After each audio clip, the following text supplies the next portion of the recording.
Have you noticed that some wars are fought with bombs, but others are fought by making your enemy doubt what is even real anymore? Because if that is what is happening right now between Iran, the United States, and Israel, then the most brutal move on the board may not be the loudest one. If you want clear breakdowns without the usual noise, tap like, subscribe, and share this video with one person who still believes geopolitics is just about missiles and maps.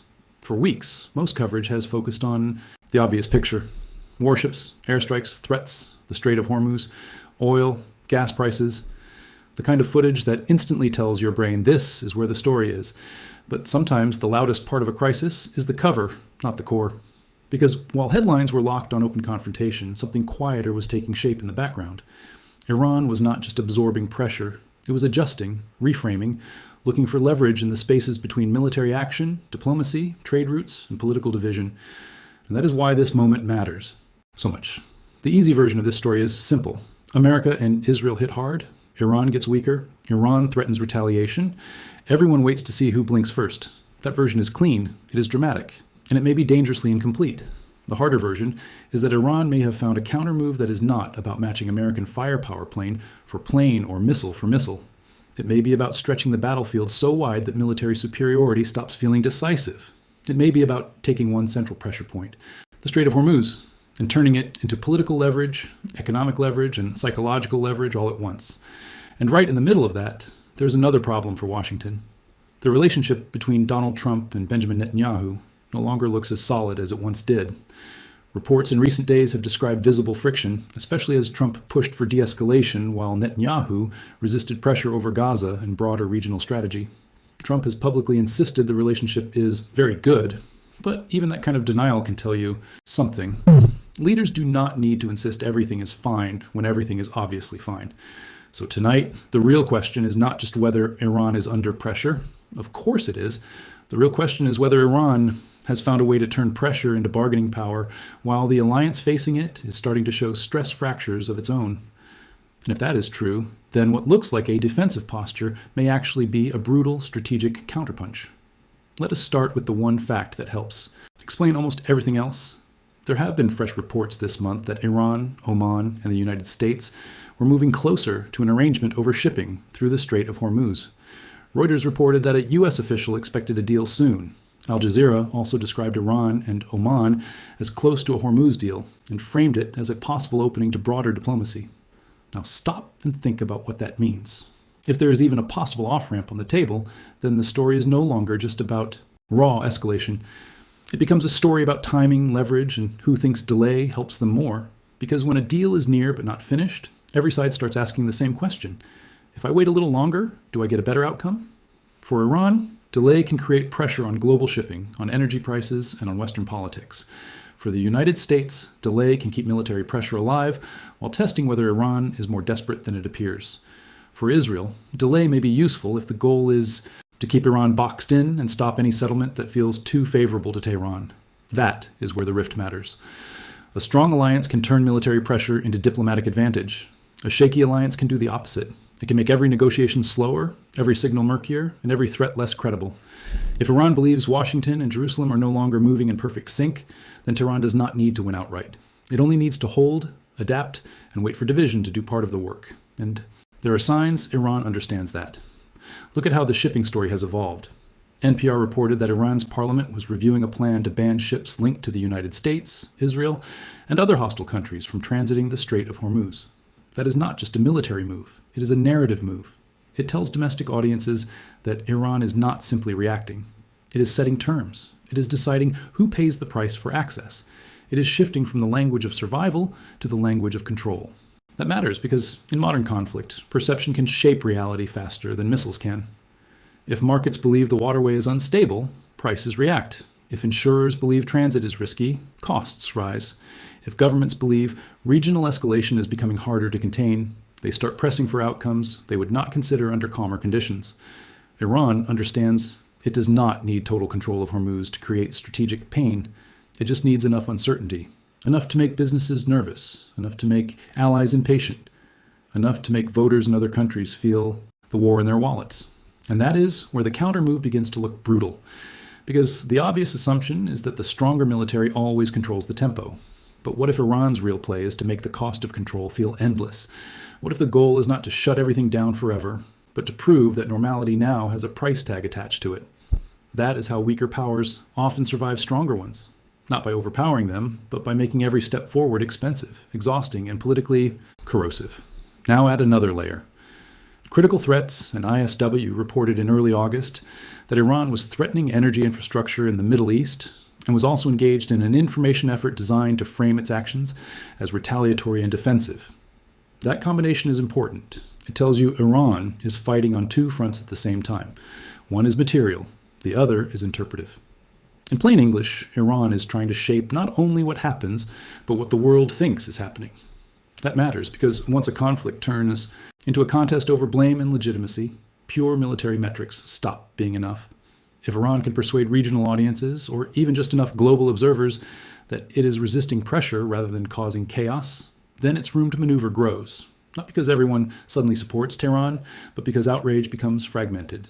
And fragmented outrage is much easier to outlast than united outrage. That is why Iran's strategy does not need to look elegant. It only needs to be sustainable, and sustainability is where the American side starts to look vulnerable. The United States still has overwhelming military power. That is not in doubt. But military power is not the same as political endurance. The stronger a country is, the more its public expects quick, visible results. Long ambiguity is harder for powerful states than for besieged ones. If you are told that your side is stronger, then every week, without resolution, feels like a question.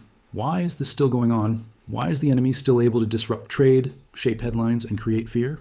That question gets sharper when domestic politics are already tense. Fuel prices matter. Election pressure matters, public fatigue matters, opposition attacks matter. And once those pressures start building at home, foreign strategy becomes harder to keep consistent abroad. This is exactly why the Trump-Netanyahu dynamic matters more than many people admit. According to Al-Monitor, Trump joined Netanyahu earlier in the year in launching the war against Iran, but the two later diverged when Trump sought a ceasefire and subsequent diplomacy.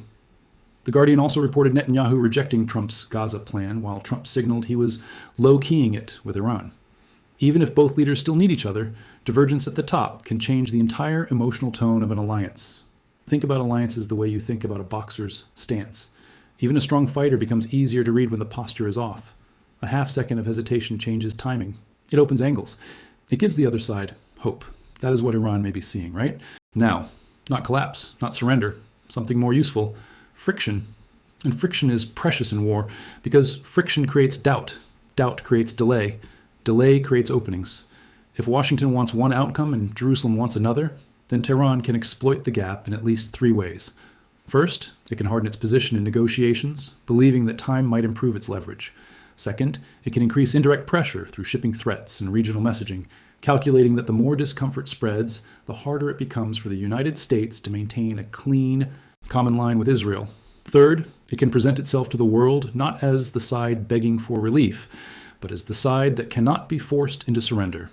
That last point is crucial. A state under siege becomes more dangerous the moment it believes it has found a story that restores agency. Agency is psychological oxygen. It changes the behavior of leaders, media, markets, and ordinary people. Once Iran can say, we are not simply under attack, we are shaping the battlefield too, then the conflict stops feeling one-directional. And once that happens, pressure alone may no longer be enough. If this breakdown is helping you see the deeper game, hit subscribe now, leave a quick comment with where you're watching from, and send this video to the one friend who always says, geopolitics is boring until the oil price jumps. Now here is where the story becomes even more unsettling.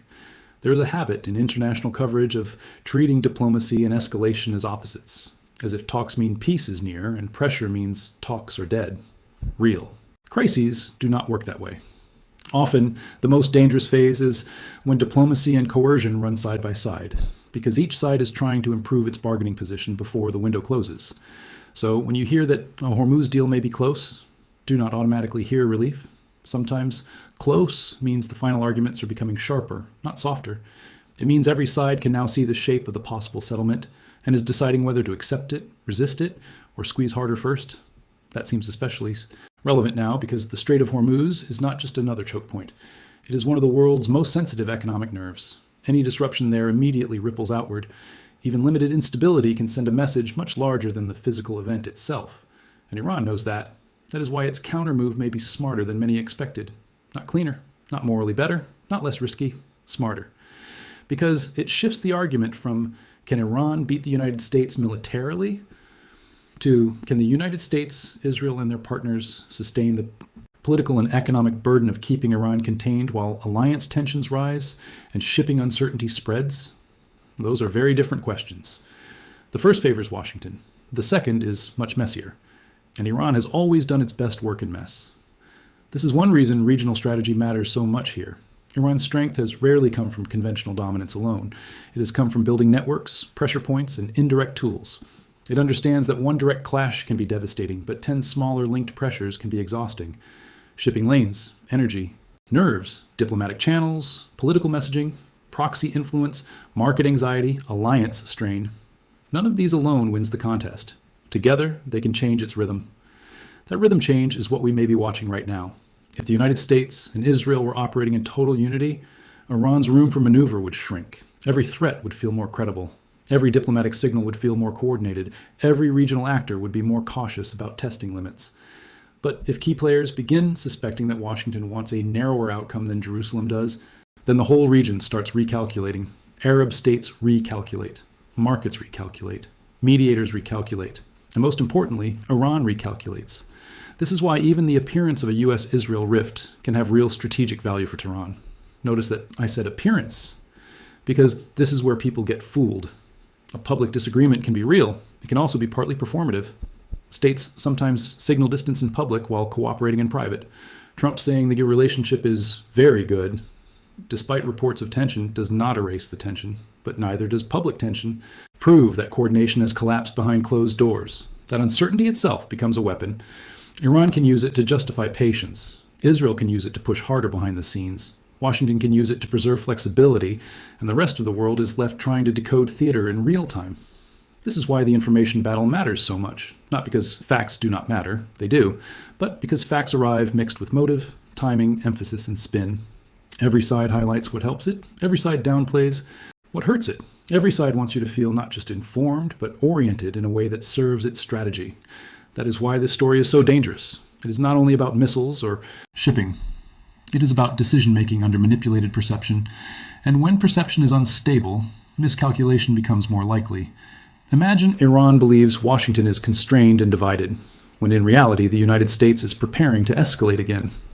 Imagine Washington believes Iran is close to compromise, when in reality Tehran thinks time is strengthening its hand.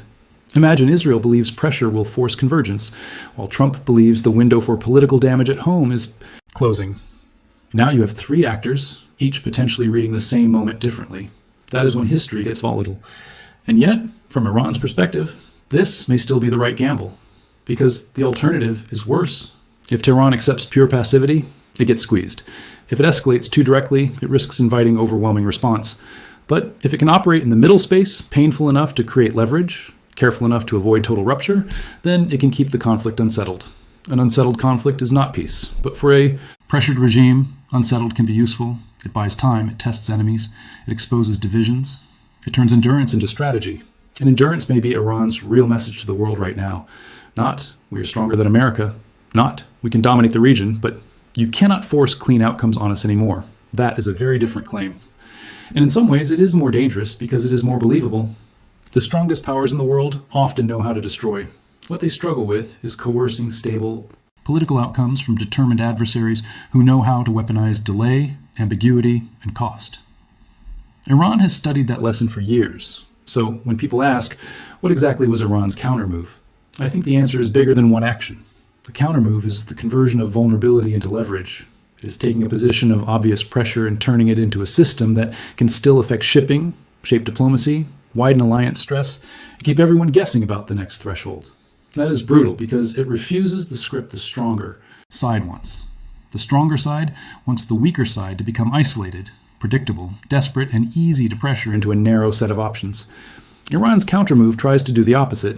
It tries to stay unpredictable enough to remain relevant, resilient enough to avoid collapse, and disruptive enough to make other people pay for waiting. And now we have to talk about the emotional center of all this, because strategy is never just maps and statements. It is fear. Fear in shipping markets, fear in capitals, fear in households that watch fuel prices rise, fear in military families, fear in populations that hear leaders promising control while events keep slipping sideways. That emotional layer matters because public patience is not infinite. Every side in this conflict is speaking not only to enemies, but to its own people. And leaders who look firm can survive pain longer than leaders who look confused. This is another reason the Trump-Netanyahu tension matters. A visible crack at the top does not just affect policy, it affects mood. It makes allies nervous. It makes enemies bold. It makes observers wonder who is steering. That question can become corrosive very quickly. And once leadership coherence is questioned, every delay starts to look like weakness to someone. If you're still with me, share this video right now with the most skeptical person.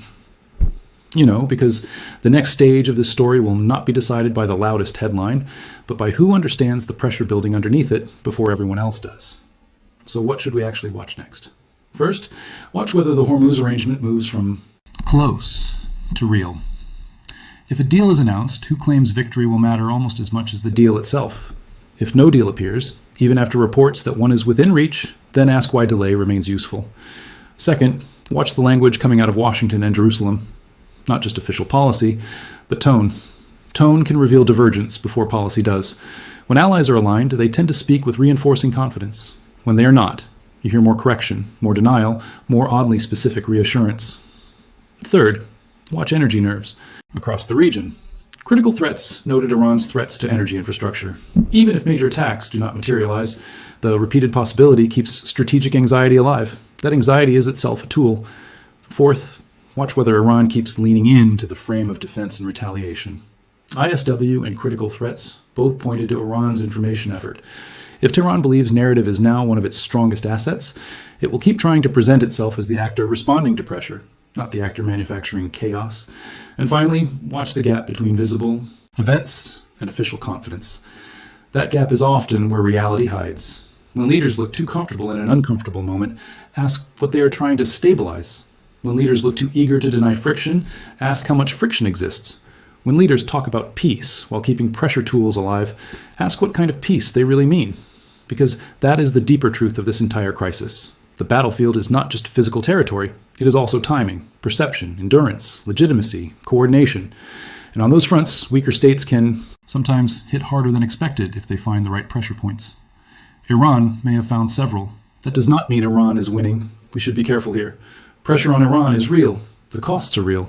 The risks to Tehran are real. The military imbalance is still real, but it does mean the situation is more unstable than any simple maximum pressure story can capture.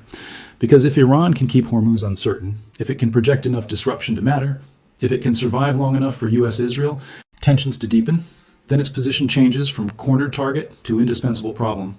And once you become an indispensable problem, everyone has to deal with you differently. That may be the most important shift of all. Not power in the traditional sense, not control in the absolute sense, but relevance that cannot be removed cheaply. This is often the real aim of a cornered regional power, not to dominate the whole game, but to make sure the game cannot move forward without accounting for its ability to spoil, delay, or reshape outcomes. That is why the countermove feels so brutal. It is not brutal because it is flashy, it is brutal because it is patient. It turns uncertainty into pressure and pressure into leverage. It makes stronger enemies work harder for less clarity. And it weaponizes the one thing modern democracies and fragile coalitions usually hate most: prolonged ambiguity. That is poison for clean messaging. It is poison for market calm. It is poison for alliance unity. And it is poison for political confidence. Which brings us back to the title of this video. Iran's powerful countermove may not be one missile launch or one dramatic announcement. It may be the strategic choice to widen the crisis just enough that military superiority no longer automatically translates into political control. And if the US-Israel relationship is genuinely growing more strained, then that countermove lands even harder, because a divided pressure campaign is easier to resist than a unified one. A delayed agreement is more useful to a patient disruptor than a quick one. And a crisis everyone thinks they understand is often the most dangerous kind, because that is when blind spots multiply. So no, the biggest story here may not be who fired what on a given day. It may be who is shaping the conditions under which everyone else now has to make decisions. And at this moment, Iran appears determined to prove that even under severe pressure, it can still do exactly that. That should worry Washington. It should worry Jerusalem. It should worry every government whose economy depends on stable energy routes. And it should worry anyone who thinks alliance tension in the middle of a regional war is just a side story. It is not a side story. It may be the hinge of the whole next phase, because if Trump wants de-escalation, but Netanyahu wants continued pressure, then every day without resolution strengthens the side best built for ambiguity. And if Iran's system is prepared to live inside ambiguity longer than its enemies can manage politically, then time itself starts leaning in Tehran's direction. Not forever, not automatically, but enough to matter. And once time starts becoming a weapon, the conflict changes character. It stops being only about strikes and starts being about stamina. It stops being only about deterrence and starts being about narrative. It stops being only about what happened today and starts being about who can shape what tomorrow feels like. That is why this moment deserves more attention than the usual map and missile analysis, because the map tells you where pressure is visible. The narrative tells you where leverage is growing, and right now those are not the same place. So here is the final point I want to leave you with. When stronger states face weaker but adaptive rivals, the biggest mistakes often come from reading pressure as progress. Pressure can produce progress, but it can also produce adaptation. And adaptation is exactly what makes long conflicts so costly. Iran's countermove looks like adaptation on a strategic scale. Use shipping uncertainty. Use diplomacy without surrender. Use narrative. Use alliance strain. Use time. Use the enemy's own need for clarity against them. That is not the move of a side that believes it can overpower everyone. It is the move of a side that understands how to survive, complicate, and endure. And sometimes, in geopolitics, enduring long enough to fracture the other side's confidence is its own form of power. So, the next time you hear that this crisis is simple, that one side is obviously in total control, or that the only thing that matters is who has more planes and missiles, remember this moment. Remember that the world's most powerful governments can still be dragged into uncomfortable uncertainty. Remember that shipping lanes can become political weapons. Remember that visible alliances can hide private disagreement. And remember that a countermove does not have to be loud to be brutal. If this video helped you cut through the noise, subscribe, drop your hardest question in the comments, and share this with someone who wants headlines without hype. Because the next chapter of this crisis will be written by whoever best understands the gap between force and leverage. And that may be the real lesson here. Iran is under pressure, yes, but pressure is not the same thing as paralysis. A rift is not the same thing as a collapse. And a near deal is not the same thing as peace. The ugly truth is that all three can exist at the same time, which means the next move may come from the side that looks weaker on paper, but thinks more clearly about how to turn uncertainty into influence. And if that is the game now, then this confrontation is entering a much darker phase than most people realize.